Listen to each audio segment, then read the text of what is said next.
This is where he shares his journey. The life lessons, challenges, and defining moments that shaped his voice as an author. Each episode explores the inspiration behind his books, the purpose in every story, and features select passages that bring his message to life. Meet his incredible friends and learn where his books are available, and how to stay connected as his future projects continue to unfold. So relax, settle into the groove, and let the jazz guide you into his world of storytelling and truth. Powered by SKST Radio Network and Street Grind Entertainment.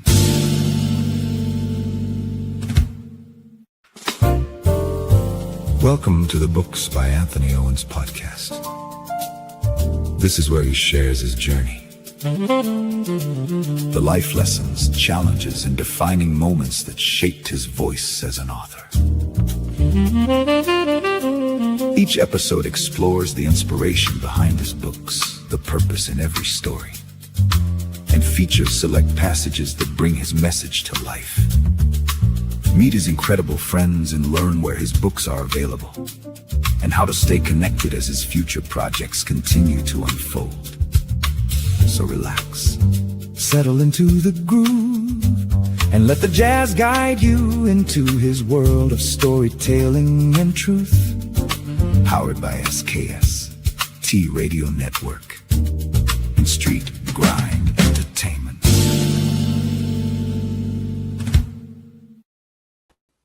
Hello, and welcome to the podcast by Books by Anthony Owens podcast show. It's a pleasure to be back. It's hump day today. I hope everyone's having a wonderful day. My day has been pretty good.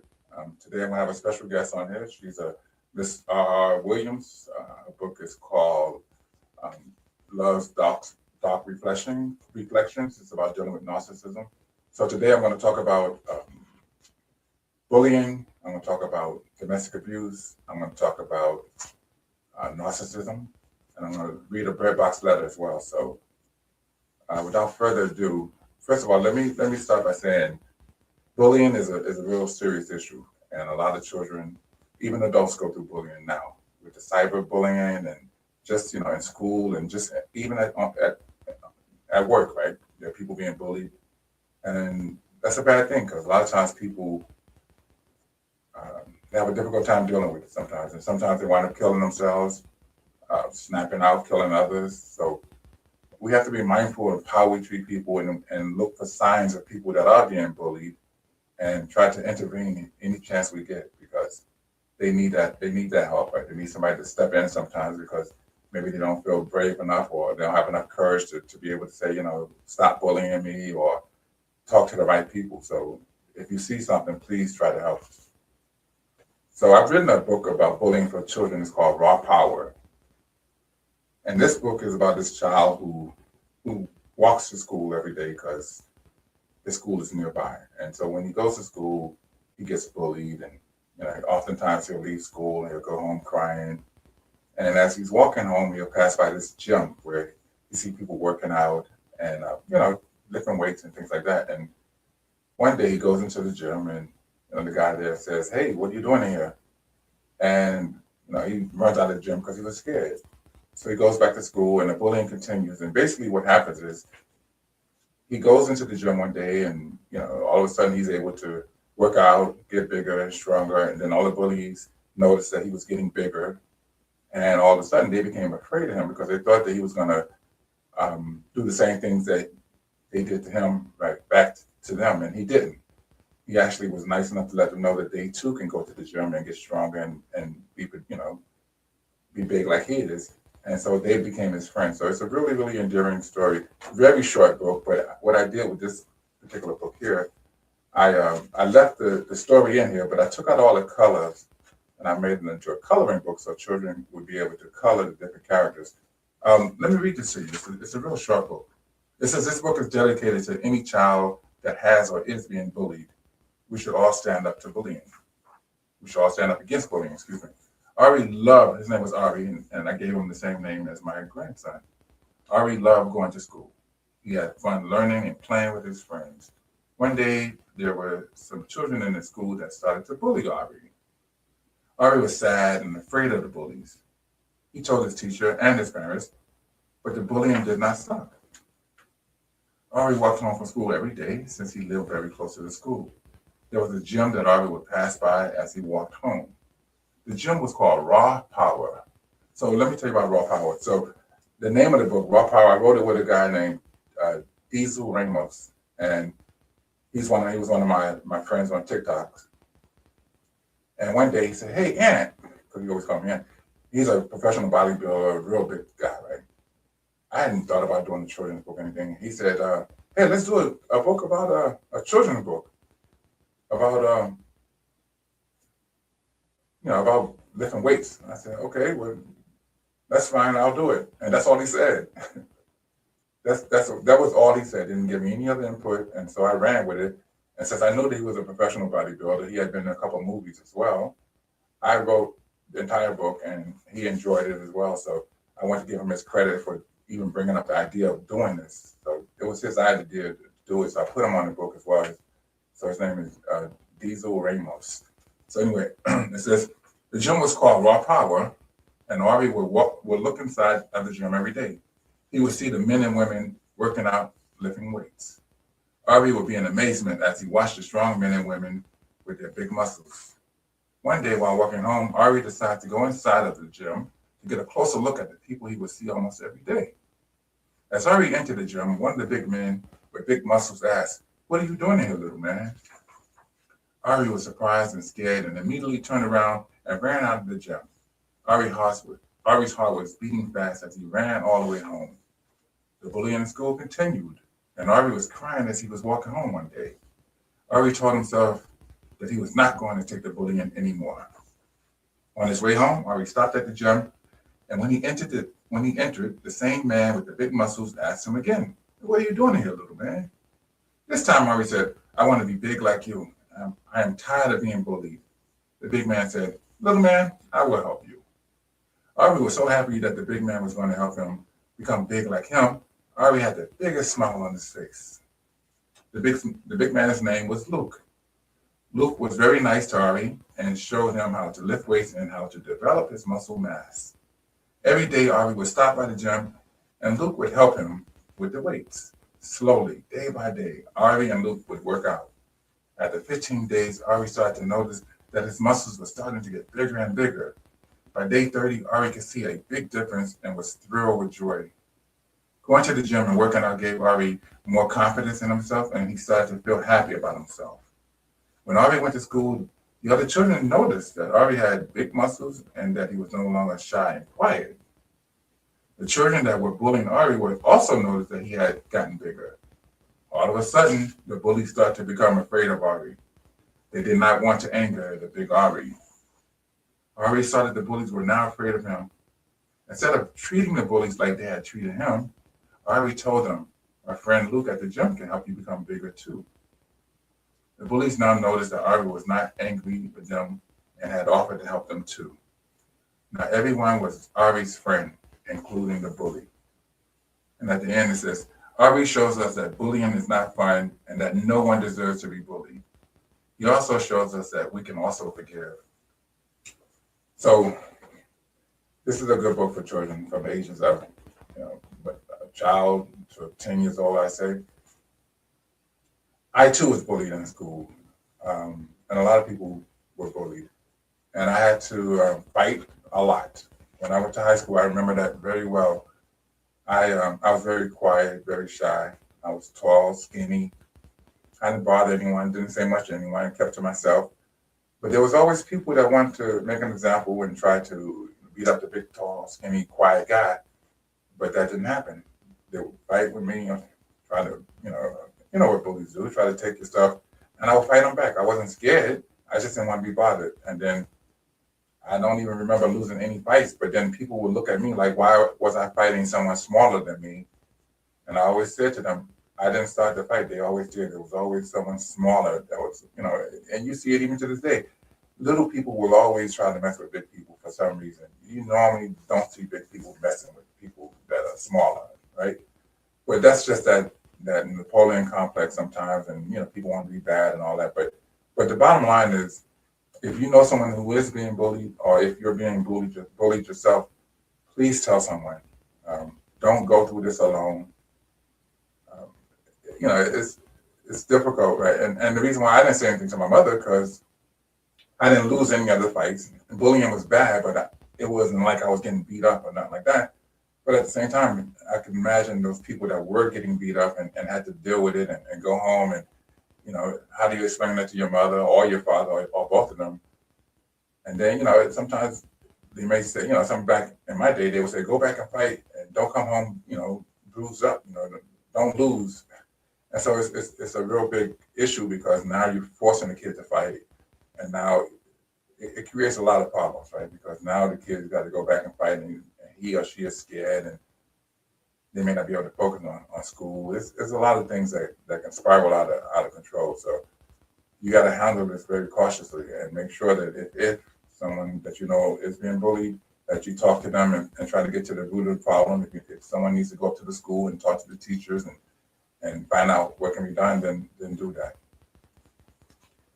And so, as I said earlier, we're going to talk about bullying, and then I want to talk about domestic abuse.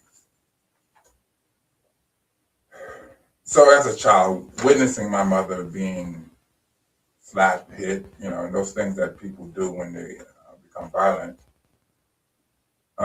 it's not a good look, right? As a child, you try to understand why would someone do it, and then secondly, you try to ask yourself, why does someone stay when that's happening? Right? And those are two different scenarios, right? Because sometimes people that are hurt other people, right? And so those people that are not bullying, but being a domestic violence person, or someone who's abusive, a lot of times they've been hurt before, and hurt people sometimes hurt people. And I'm not making excuses for them, but that's just the reality of it. And so to see my mom go through that, it was really tough, right? And I was at a young age at the time, and there was not a whole lot I could do. And this guy's name was Greg. Let me read to you about Greg. I'm gonna put the glasses on. I don't want to mess this up. This is only for reading, y'all. I can see very well, for those who might wonder.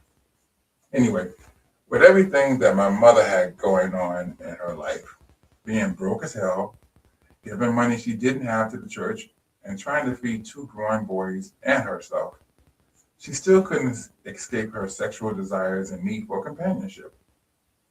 She needed somebody in her life too, right? And as a child, you don't think about that, right? You don't think that she needs some companion, somebody she could talk to, somebody she can provide in. As a child, all you think about is your mother being there. In retrospect, I know now that she needed and wanted someone to hold her at night, make love to her, and tell her that everything would be all right. My mother met a man named Greg while going to church one Sunday morning. James and I saw him talking to her while in church, but didn't think anything about it. I assumed they were having the same boring conversations adults usually have at church, or so I thought. 3 days later, we see the same man at our apartment. I thought that he was there to maybe talk more about church stuff with my mother. Boy, was I wrong. My mother introduced him to us, and he proudly said, "Hey, boys, my name is Greg. I'm your mother's friend." He said it with a smirk on his face and smiled as if he knew something that we didn't know. My mother loved to smile, showing her large gap top teeth. I used to have a gap. I hated that. Oh my God, I did. Yeah. I thought that gap teeth looked better on females than it did on men. I inherited the same large gap that my mother had, and I hated it. But her teeth made her distinctively appealing. My mother also stood out because she was 5'10" and a ferocious 165 pounds. So my attractive, tall mother meets this stout, short man. He was probably 5'4" if he stood on a cinder block. He was so stocky. I bet he weighed about 250 pounds. James and I called him Mr. Fat. I know it was wrong, but as a kid, you say stuff, right? You say cruel things, you know. But anyway, he never heard us say it, but he was polite to my mother at first. He would bring over groceries and would visit her at least 3 times a week. He never said much to James or to me other than hello. Within a few months, this seemingly pleasant guy went from being caring to callous and cruel. He became abusive towards my mother. I would hear them arguing, then he would hit or choke her. And I could hear her in between breaths telling him, Greg, please stop. At the time Greg's scary behavior started, I was only 9 years old. James was 7. All we could do was cover our ears and cry as we sat in the next room, terrified for our mother. I was overwhelmed with the feeling of complete helplessness when my mother was being abused. Afterwards, I felt as if I should have.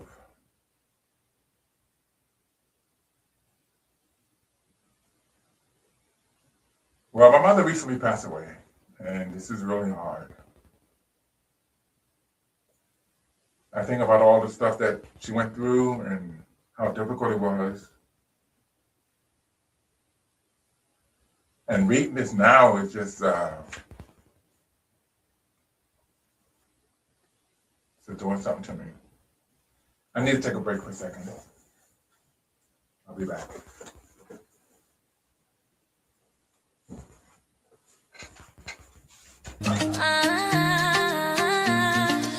From the heart of the coast where the waves rise high, they magazine we lift and amplify. Stories of love, of strength, of pride. Giving back, standing tall, side by side. We are the rhythm, we are the voice. Community rising, making bold choice. On short drive, we shine, we soar. They magazine, forever, evermore.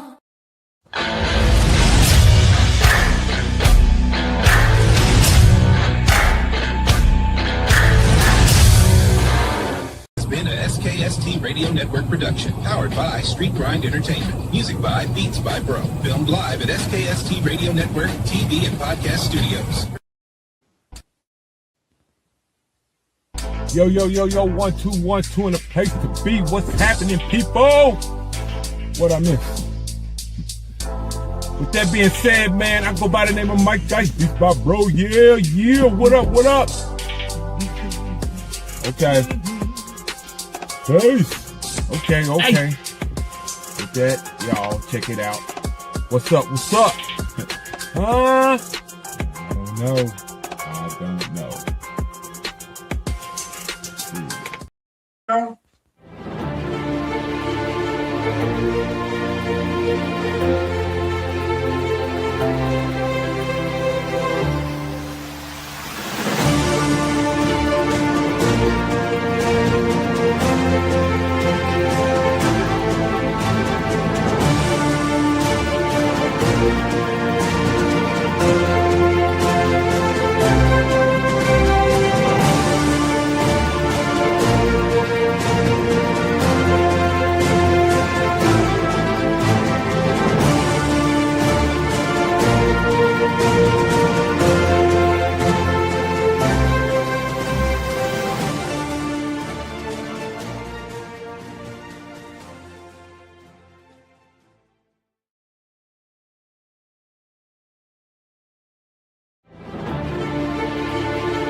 different ever feel like a burden?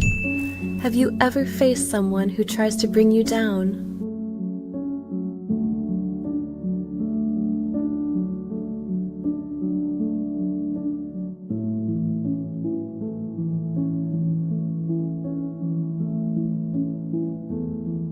You're not alone. Many kids face bullying, but there's a way to rise above it. In Raw Power, meet Ari, a young boy who discovers his inner strength. With hard work and dedication, he builds his confidence and learns to stand up for himself. Raw Power is a heartwarming story that teaches kids the importance of self-belief, personal growth, and forgiveness. It shows them that they can overcome bullying and become resilient, kind-hearted individuals. Empower your child to face challenges with courage and compassion. Get your copy of Raw Power today. Welcome back, everyone. I had a little technical difficulties. I'm trying to bring in another guest, and so ran into some issues, and still trying to bring her in.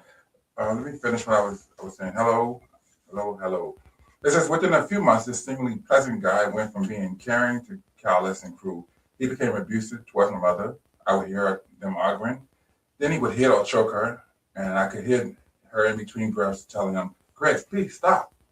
At the time Greg's scary behavior started, I was only 9 years old. James was 7. All we could do was cover our ears and cry as we sat in the next room, terrified for our mother. I was overwhelmed with the feeling of complete helplessness when my mother was being abused. Afterwards, I felt as if I should have done something to help her. You know, when you're young, you see somebody that you love getting hit or whatever, you want to jump in, but I was real young. James and I would talk about how we hated what he was doing to her, and we wished that he would just leave and never come back. James said to me, "Man, why won't Mama just kick his ass since she's taller than him?" "The dude looks like a house," I replied. James fell silent. Even at a young age, I realized that Greg's abuse of my mother was hurting James. I had been so worried about my mother at first that I overlooked the effect that all of this was having on my little brother. I saw the two of us as tough young men who had to protect our mother. The reality of it was that we were little kids and had to deal with our own pain caused by being unable to change things. We saw and heard our mother being physically and emotionally abused while we couldn't do anything to protect her. We went to bed many nights, baffled, angry, and afraid. It goes on to say, the abuse continued on and off for almost a year. My brother and I were too young to understand why a man would physically abuse a woman and why a woman would stay in a relationship that was so toxic. James would ask me, why is Mama still with him? I have no idea, I replied. I really didn't get it. Then there came a day when I couldn't take it anymore. Greg hit my mother in front of me, and I picked up a broom and swung it and hit him across his head. But he just swatted at me like I was an annoying fly. I fell to the floor, still full of rage, but more frightened. Greg didn't live with us. He never took my mother out for dinner, a movie, or any place for that matter. His occasional grocery purchases for my mother had become almost non-existent. In fact, he started to mooch. Greg was broke. As far as I could tell, he didn't have a bank account, credit card, or a car. James and I used to talk about how Greg was using our mother. Sure, our mother didn't have much, but Greg seemed to have even less. I remember James saying, "I bet Greg doesn't even know how to drive." "He's probably too short," I replied. James and I both laughed. Humor helped us get through the time of Greg. So, when you're going through a lot of difficult situations, trauma, witnessing different, abuse and all this stuff, a lot of times the only thing you do have is your prayers. You have laughter. You have to find something that keeps your mind off of the insanity, keep your mind off the trauma, keep your mind off the terrible things that you're going through. And even to this day, right, when you're going through difficult situations, a lot of times you can't just waddle in whatever trauma or whatever pain, whatever you're going through. over and over, it'll drive you crazy, right? And it's kind of non-productive, if you will, because it doesn't allow you an avenue to escape. It doesn't give you room to just get away from it, even for a little while, right? You can't just stay in it constantly. And it says, I remember, let's see, my sister, Rhonda, was born in January. Rhonda was a pretty baby with longer hair than I thought she would have had because my mother's hair wasn't long and her father, Greg, had a receding hairline and not much hair. I noticed that people would stare openly at his unforgettable attempt at an afro. I never understood why he didn't just cut it off, what little there was, and please the crowds. So I'm gonna skip a little bit. And then now that my sister was born, so now our family situation had gone from bad to worse. Even at that age, I knew that my mother was lonely and needed some adult companionship, but did she really have to pick a man who would turn out to be another deadbeat dad? My mother had been struggling financially when she met Greg. I guess she thought that Greg would provide some measure of support. Wrong again. My mother used to tell James and me that Greg was in between jobs. He wasn't working when they met. It was hard to be in between jobs when you didn't have a job in the first place. How are you gonna be in between jobs and you didn't have a damn job? He wasn't working when they met, and I'm doing the same thing. And it was hard to be in between jobs when you didn't have a job in the first place. He was constantly looking for work. Hell, even a blind squirrel can find an acorn occasionally. Why couldn't this grown-ass man find any real work? Life is hard, but it's even harder if you're not motivated and persistent. I was a kid and had found work. I wonder if Greg had seriously tried to find work. That, to me, that was a very interesting chapter because that was my first experience in seeing domestic abuse. Well, I take that back. I had seen it before from my other uncles. They were all abusive. All the men in my family, except maybe one cousin, they were all abusive. I don't know where they got it. Well, I guess they got it from their father because my grandfather was abusive. And so that's something that they carried on over and over from generations apparently, but I broke that cycle, right? Because as a child, I saw it, I knew that it was wrong, and I despised it. I couldn't in my mind imagine or understand why would someone beat up on someone, right? You don't have a right to hit anyone. But yet they were beating up these women in my family who were loving them, who were providing for them, and it was just wrong on so many levels. So I'm glad it didn't turn out like that. And if you're being abused, there are some shelters you can contact. There's resources that are available. And you don't have to go through this alone, just like with bullying. Sometimes, we try to hide things from people. And sometimes people notice it, right? They notice that you're acting different. They notice that the scars are evident. And there's a lot of things that people see that, you may not be aware of, but we as individuals on outside, we can see some things that are different, right? Your character changes, your personality. You're not the same bubbly person anymore. You always seem timid. You're afraid. You're scared. There's a number of different telltale signs that you can see when the person may be going through something. So if you're that person, try to get some help. Talk to somebody. Call the police. Do what you have to do, but don't put yourself and don't put your children through the things that I've gone through and then the things that they're going through, because they got to live with that long after your relationship ends with whomever you're with. I think it's time for a break. Hopefully by then my guest will be here. And no, wait a minute, there's no time for a break. Well, hello everyone. Your mic is muted, Ms. Strickland. Hi, okay, how are you everybody. today? Anthony. Oh, you're welcome. It's a pleasure to have you. Everyone, this is Miss Strickland. We call her Miss Strickland, but her book is, her pen name is R.R. Williams, and the book is Love Stock Reflection. Miss Strickland, can you tell us about your book and hello, how are you today? I'm well. How are you? Good. My book is Love Stock Reflection. Surviving a Decade of Covert Narcissism. And it's a memoir about an experience that I had, a 10-year domestic violence situation. And it was with the covert narcissist that did a lot. Let's say that. But the book, what it does is it tells the story, but as it's telling it, it also guides the person through if they're seeing those same things in their relationship. And if they're seeing it, they may need to take a pause, step back, and think about, is this the way that this is supposed to look? It also teaches them if they figure out that this is what it is, that they may need to walk away. And it tells them how to do that safely. Because sometimes in a domestic violence situation, it can turn deadly. And that's something we don't want. So let me ask you a question. When you were going through what you had to deal with, were your kids seeing some of those things as well?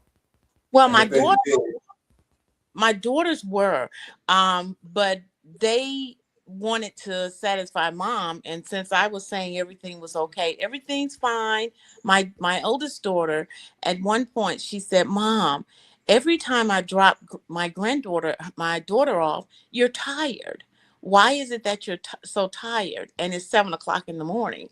But what was happening and what I didn't tell them was this person would be screaming all night and cursing, excuse me, and cursing, and I would have to deal with listening to that all night. So I wasn't getting any sleep. And when she would drop my grandbaby off, because I homeschooled during that time, when she dropped her off, I was tired. So and yeah, that was from the arguing, going back and forth with him, right? yes, So, that so, was, so let me ask you a question. So let me ask you a question then. So even as a child, when I saw my mother was going through the abuse, um, I questioned, why did she stay in there? Why did she allow it to continue to happen? Do you know why you probably dealt with it for as long as you have?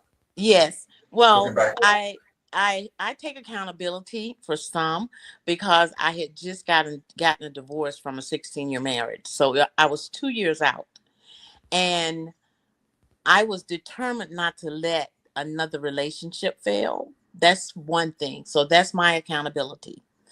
Um, but the second thing was I didn't see the behavior until the 6th year in, because he was working. I was busy tending to grandbaby. I had a new grandbaby, so I'm all excited. And I was going to school. I was getting my second master's. So I really wasn't paying attention. And then when the person retired and was home all day, that's when I started saying, this doesn't look right. Something's not right about this, because it was cursing, screaming, just all kind of stuff was going on. And I was like, this isn't right. But then when you try to leave, because I left 2 times, and on average it takes the person 7 times before they'll completely leave. So I left 3 times. As a matter of fact, the second time I put all of my stuff in storage, and it stayed there for 6 months. But the person was so charismatic. um, he went into counseling. We went into couples counseling. They do everything that you want them to do, still with the intention of, I say, trying to destroy you, really. control Because and destroy, right? yeah, yeah, that's what that is. And so as a child and as an adult, like when a child sees that, and obviously, the parent or yourself going through what you've gone through, I believe that you both can benefit from counseling, right? And a lot of times, those children don't get counseling, right? Because, Right.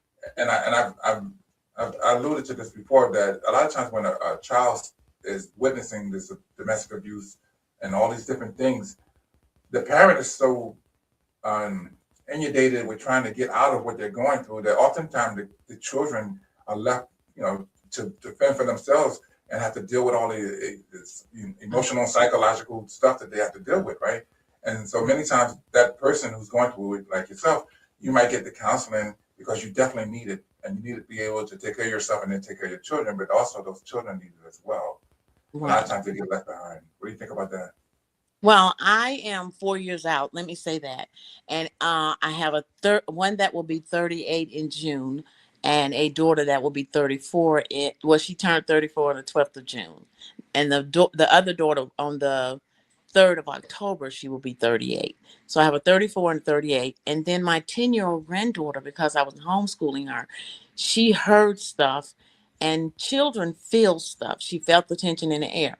So once I left, this is what I did. I was in counseling, and then my grown daughters went into counseling because I found out later that they lived with the fear that they were going to get a call, that something was going to happen to me. So we went through counseling for that. But I also made sure that my 10-year-old granddaughter was in counseling. And the reason being is I want a productive adult. I don't want her to be anxious or scary. It affects children even when we don't think that it affects them, and like you said, we're trying to get out, it affects our kids, and they grow up to be nervous and anxious and not knowing how to move about in society. So I recommend counseling for everybody that's involved in it. And I do too, right? And so you mentioned earlier that it normally takes about, on average, about 7 times a person leaving before they decide to actually leave for real. So what are some of the reasons why a person would stay, up until that 7th time or however longer? So with this situation for me, let me tell you, for me, it was the fact that I'm the only pawpaw that your granddaughter knows because her grandfather had passed. So they will use the children, they will use finances, they will use public shaming. Because I remember at one point the person even called my brother and said, "Your sister's acting crazy again." And my brother, when he got on the phone, he said, "Sis, what's going on?" And I hadn't told anybody what had happened, what was going on. And I started crying. And I said, "If I stay here another year, I'm going to be dead." And he said, "What do you need?" I said, "I don't need anything. I just need to know that you guys know that it's not me. I need for you to understand that I'm trying to get out of a situation, and it's hard because emotionally I'm wrapped up with this person, and financially, because I was also being financially abused. Financially, I'm wrapped with this person. So you have a lot of things that keep you tied to a person. And if you are a mother that is a stay-at-home mother, now you're looking at, where am I going to go? You're looking at finances. You're looking at, how am I going to raise these kids without their dad or their mom? You can do it. You can do it. Right, and a lot of times, a lot of the people that were in your situation, they feel like they have a lack of resources, so they continue to stay there because they feel like they're basically they have no out, right? They have nowhere Mhm. to turn, and so a lot of times they stay in there because they feel like they're trapped. Right. And that's bad in itself, because when you get to a point where you feel like you have nowhere to go, a lot of bad things can happen, right? Violence can happen. You can turn around and kill him or whatever, or her, or you could lose your mind. There's a number of bad things that can happen when you feel trapped. So, you know, and I think, and I'm quite sure you might agree with this. The biggest thing is to make sure that you take care of yourself mentally, right? Especially like once you decide to get out for real, to seek some help, because it's going to be on Right. your mind constantly, right? Right. But you know what, Anthony, too, when people say, well, I don't have any resources, I don't know how to get out, I don't know what to do, there are resources in the community. And if, such as with my situation, I did get a restraining order on the person, and I did find myself in under the confidential address for North Carolina, so that the person couldn't find out where I was. There's resources out there. Yeah. I think the person just has to make their mind up. I'm leaving. But I do want to say plan. I don't want to say just jump up and run out unless you have to. So I do want to say plan. Right. Because there's some instances where people just have to leave because it's beyond, your safety. And I think I've mentioned this before on my live, that I ran into a person who had been in an abusive situation for like 27 years. And her kids had to witness that for a long period of time. And I had just met her, and she had only been out of that relationship maybe 2 weeks if that.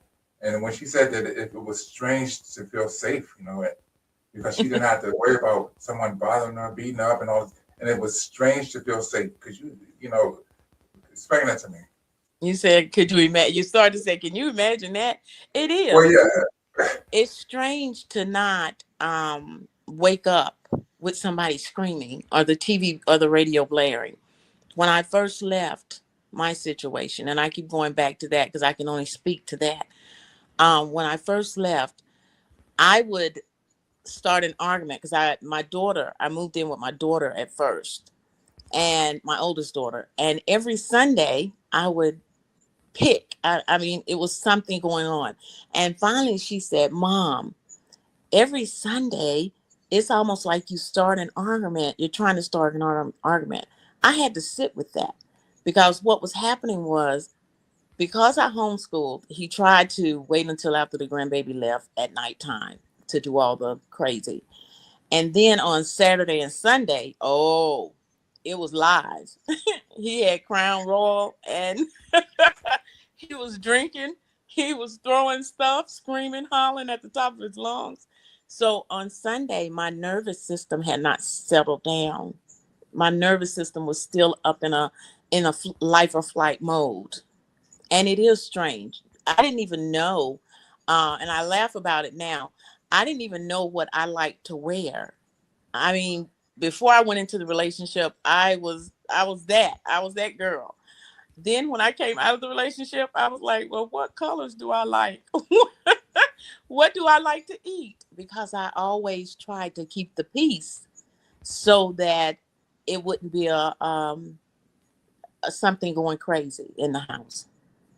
And let me get this clear with everybody that's listening or watching.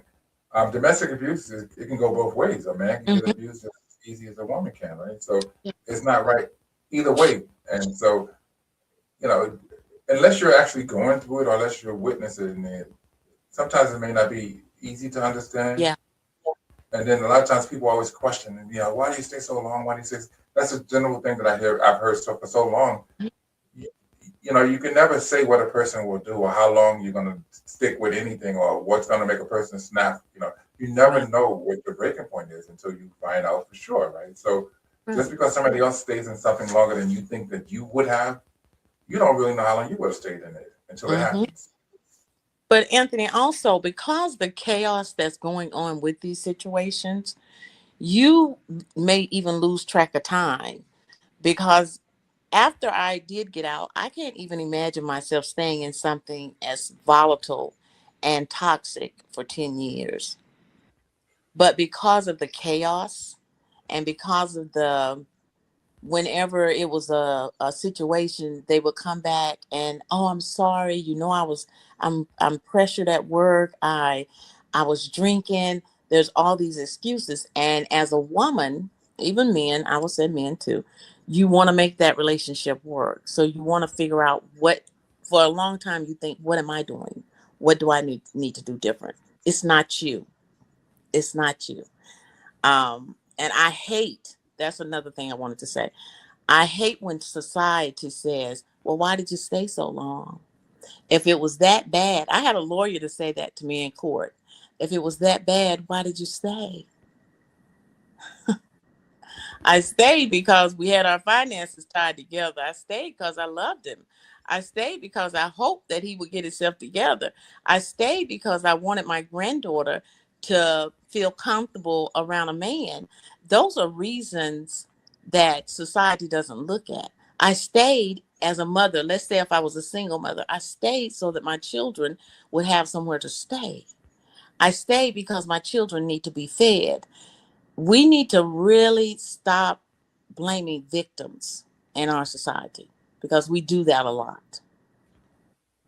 Yes, we do. And, and like I said earlier, a lot of times people don't know how difficult something is unless they're actually going through it themselves. And it's easy for people to judge and come up with their own ideas and thoughts with a situation that they have nothing to do with, right? Right. And I know you've heard me repeat this over and over on my live about people minding other people's businesses, right? I said this before. Just because you don't like the way a person lives, how they look, who they worship, who they love, right? What color they are.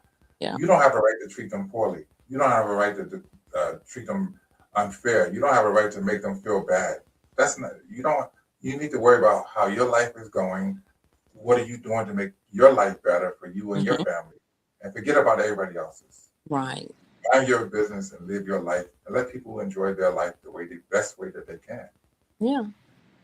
That's it. But look, So, today I was talking to a group of judges, me talking to some judges. And that was one of the questions when you said that, well, why did you stay? That was one of the questions that they were asking. And they weren't asking me. They were saying when people are in those situations, why do they stay? And I tried to explain it to them. I'm hoping that I got it through. And they were like, wow, you never think that someone that is accomplished, because see, people think that it's only poor people that go through abuse. No, people that are rich, people that are accomplished, people that are work that go to work every day, people that you would see at church. It happens everywhere. It happens everywhere that there's a house and a husband and a wife, or a partner and a wife, and or a partner and a husband. It happens everywhere. Yeah, yeah. it's not just one thing. So that experience was good for me today because it it helped me to realize how strong I've become. That's what I want to say, because I was able to do it without being shaky. you know, I was able to say, as a matter of fact, this is how that is. And I felt good about it.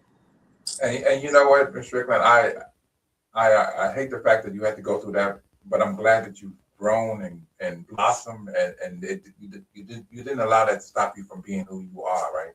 Right. And I have the pleasure to know you, and I'm honored to be your friend, to be part of the family. You know, that's a good feeling. So, Yes. Yes, um, you are. yeah, I know, right? So before I want to go ahead and read, you know, I got the bread box letter. I want to read one. It's a short one, so I want to ask your opinion as well. So, for those who's listening, the bread box letter is something I do on my social media platform, particularly TikTok, which I'm not going to be going live on for a minute. I'm going to take a break. I read this like every Wednesday, and what it is letters that people send to me anonymously.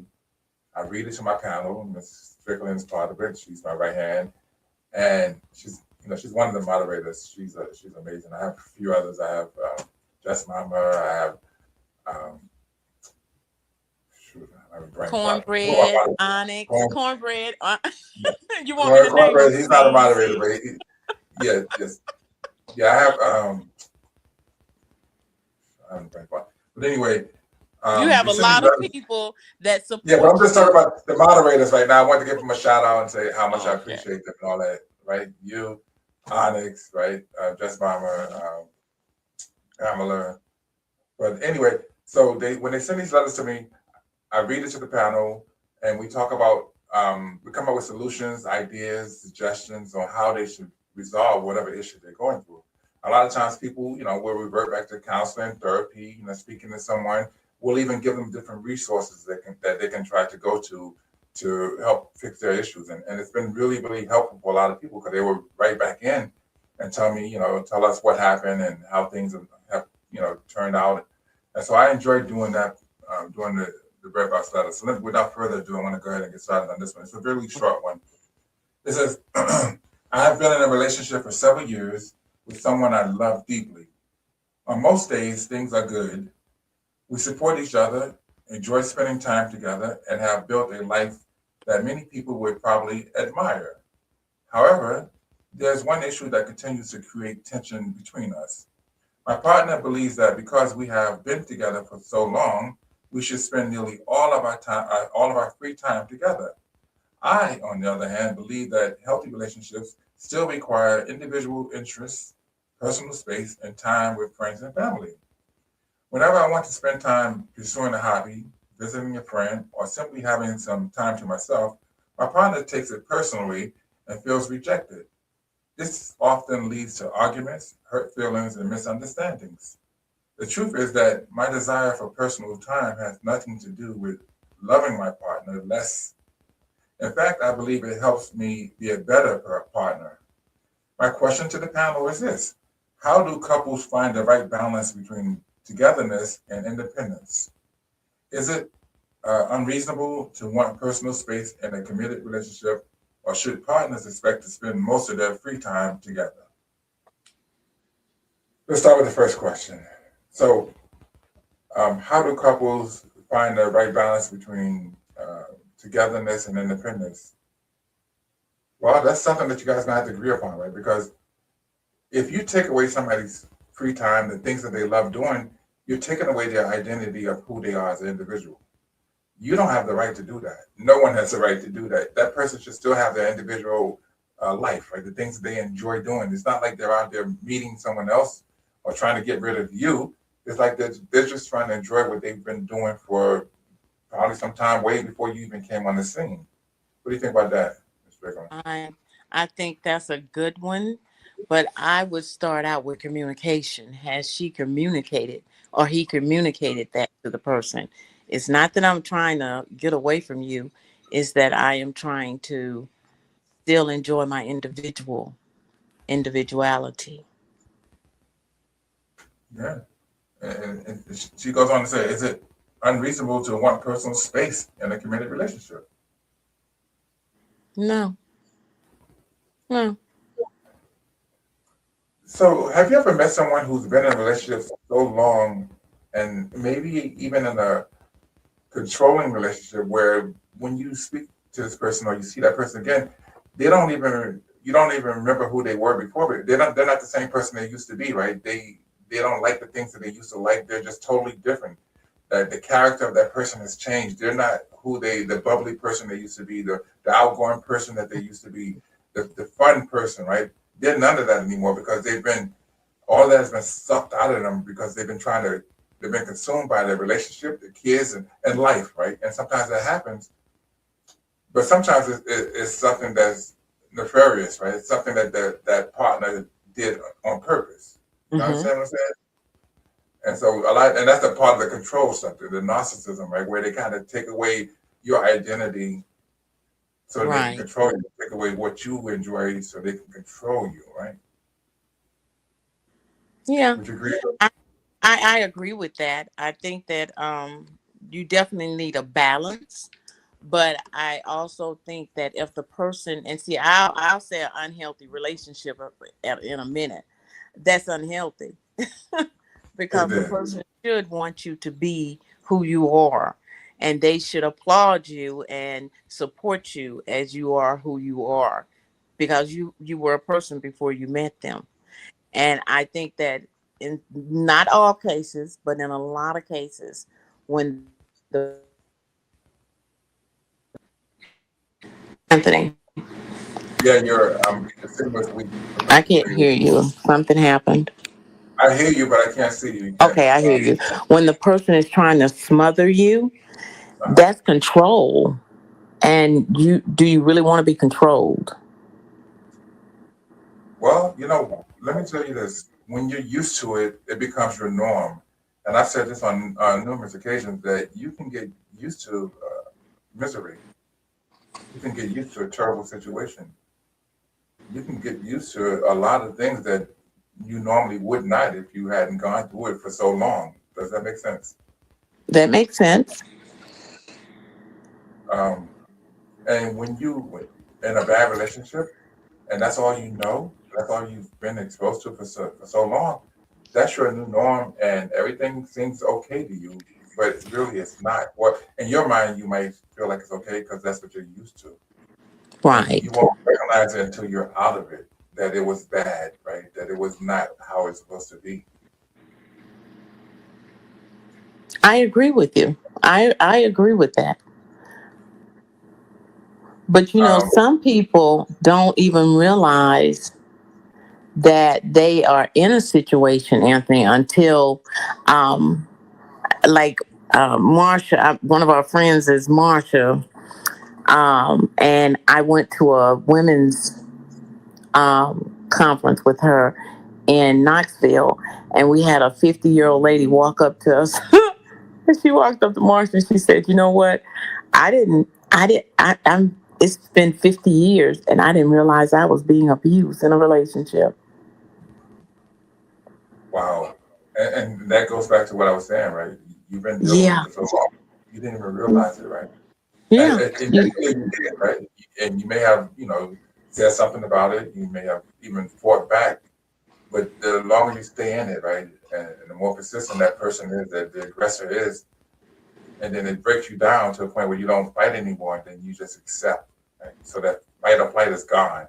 All you got now is you're just accepting it. That's your new norm. And so when you do, like I said, you don't realize it until you're out of it, and you're looking back and saying, "You know what? Wow, I can't believe I dealt with that for that long." Right. So to the person that wrote that letter, I would try to communicate that I need that balance.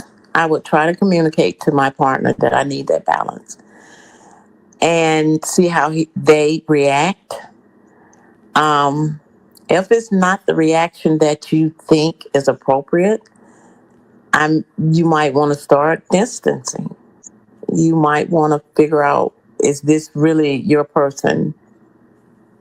Well, you know what, and I agree, because when she says in this letter, right, it says, "Whenever I want to spend time pursuing a hobby, visiting friends, or simply having some time to myself, my partner takes it personally and feels rejected." So that's a feeling that he has that, for whatever reason, it says this often leads to arguments, hurt feelings, and misunderstandings. So I believe, based on this, that she has already tried to talk to this person, and no bell.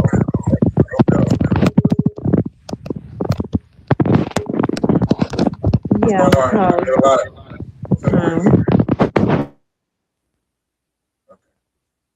You having some issues with your mic? Yeah. Okay. No better. Now you want to say something? It's something going on with my mic. So I'm going to just let you talk. But I just think that they need to really look at their relationship. They need to really look at it. Well, yeah, right now you sound good. And you're right. And so this has been an interesting live. Would you like to come back again and visit me on this show? Yes. You would? I'll come back. If you don't mind, you can be my co-host, and we'll bring up some different topics. That'll work. But you're gonna give me more notice. I know that much. Mm-hmm. Okay, I can do that. So right now, I think I'm going to invite you again next week, but we'll definitely talk about it. No, I hope everybody have a safe holiday weekend.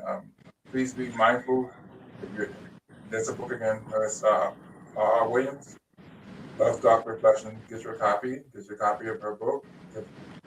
You could have picked a better picture. Who picked that picture? I'm going to get you. I think this is the picture. It doesn't show anything other than your eyes and your hair. You got a lot worse pictures. Okay, now are you happy with that? Thank you. See, that's the fluffy me. I like the fluffy me. Thank you. You're so vain. You probably think the song is about you. But anyway, this was fun. So please, everybody, have a safe weekend, and I appreciate it. And I'll see you on my next live. And thank you. Thank you all. Have a great time. Thank you. Thank you, Ms. Street, for hanging out with me. Thank you for having me. Have a great night. Thank you for tuning in to today's episode of the Books by Anthony Owens podcast show. We hope this was a conversation that truly inspired you and gave you something meaningful to carry forward. We appreciate you spending this time with us, learning, growing, and embracing knowledge that truly matters. Join us next week for another powerful and uplifting episode of the Books by Anthony Owens podcast show. Until then, stay healthy, stay encouraged, and keep turning the pages of life.